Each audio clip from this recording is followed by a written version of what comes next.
Hello and welcome to part 6 of the lithium batteries lecture. And now we continue with the operation of lithium cells, meaning with charging and discharging of batteries. Depending on the cell chemistry used, every lithium-ion cell can only be safely operated within certain voltage limits. The upper voltage limit is equivalent to the voltage at 100% state of charge. The lower voltage limit is equivalent to the voltage at 0% state of charge. A deep discharge of a cell results in electrode damage, for example the copper dissolution and electrolyte decomposition, as well as possibly to cell thermal runaway when it is later charged again. Cell overcharging also results in irreparable damage. It may cause strongly exothermic decomposition of the electrode materials, electrode decomposition and other reactions affecting a range of cell components. To determine the cell capacity or test the cell behavior, then certain test cycles are used, and often a so-called CCCV charge combined with a CC discharge are used. What does it mean? Charging is divided into two charging phases. The first two Cs are the constant current charging, for example with 53 ampere, followed by a constant voltage, a CV charging, for example at 4.2 volt.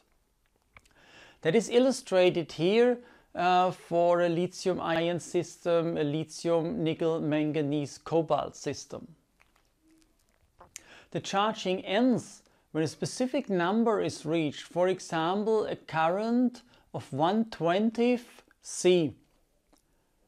Then an idle phase follows after the charging phase.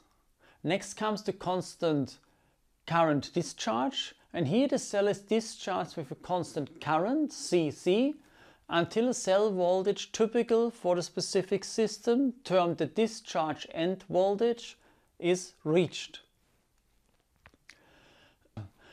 Typical discharging characteristics of a lithium nickel manganese cobalt system is shown here in those illustrations, and the discharge rate, the C rate or discharging current, is varied.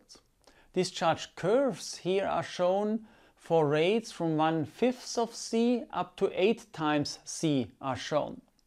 Constantly decreasing cell voltage as the cell discharges is a typical feature of the lithium nickel manganese cobalt system.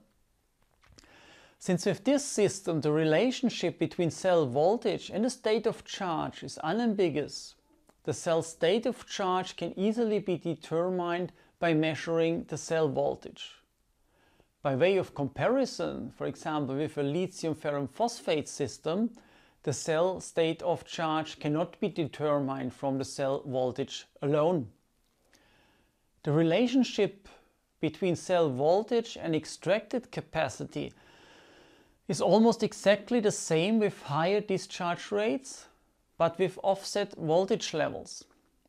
The only discrepancy is at the beginning of discharging. Here the cell voltage decreases more rapidly because of overvoltage. If the cell is operated outside the permitted range, for example discharged at larger than 3 C, in the example shown below, the cell voltage drops precipitously.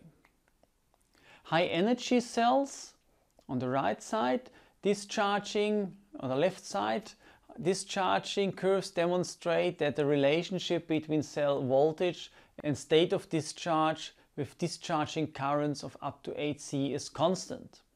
Even at these high current rates, the cell voltage does not collapse. This means that the cell has a high current capacity. Going to the temperature characteristics. Temperature characteristics must be determined separately, depending on the system and electrolytes used. Here again we show the curves of a lithium nickel manganese cobalt system, discharged at a constant current, a 1 C rate, at temperatures of -20 degrees Celsius, -10, 0, 20 and 45 degrees. Using a temperature of 20 degrees as a reference, extracted capacity increases at higher temperature and significantly decreases at temperatures below 20 degrees Celsius. The mean cell voltage decreases as the temperature decreases. For temperatures below -10 degrees Celsius, the charging curve changes, indicating a significant collapse in voltage. These characteristics can be explained by considering the viscosity of the electrolyte. Viscosity falls at lower temperatures, reducing ion mobility and increasing internal cell resistance. With a constant discharge current, this leads to a dramatic voltage drop. This means that the discharge and end voltage is reached faster. As a result, the full capacity of the cell cannot be exploited. Other effects include reduced electrode material conductivity, kinetic inhibition, or orientation polarization effects. Performance characteristics are largely determined by the operation temperature of the lithium batteries. And now, what about lifetime and safety? That we go to answer in the 7th video. Thank you very much.